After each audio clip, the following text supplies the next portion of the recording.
Hi అండి. Hello. ఈరోజు పచ్చి కొబ్బరి పచ్చడి అండి. ఇగ కొబ్బరికి దేవుడికి కొట్టిన కొబ్బరి ఇట్లా సన్నగా కట్ చేసుకొని వేయించుకోవాలి.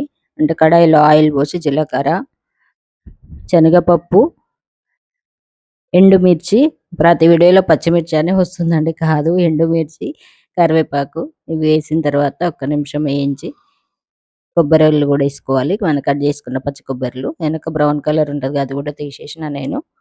ఏసి కొంచెం వేయించుకోవాలండి. పచ్చి పచ్చి వాసన పోయేంత వరకు. మిరపకాయలు మంచిగా వేగాలి. అట్లనే ఉంటే మెదగవు. కొంచెం బ్రౌన్ కలర్ వచ్చేవరకు. ఇదేమో టమాటా పచ్చడిలోకండి. ఎం ఎండుమిర్చి, జీలకర్ర, దోస గింజలేసి టమాటా పచ్చడి చేస్తున్నా. ఈ టమాటాలు రెండిట్లకి కొంచెం అయితే కొబ్బరి పచ్చడిలో ఏస్తే మిగతాది టమాటా పచ్చడి. ఇగ చూడండి, మిరపకాయలు ఇట్లా తుంచితే మంచిగా ఈజీగా దున్నగాలి. అట్లా వేయించుకోవాలి. ఇది అయిపోయింది, వేగింది.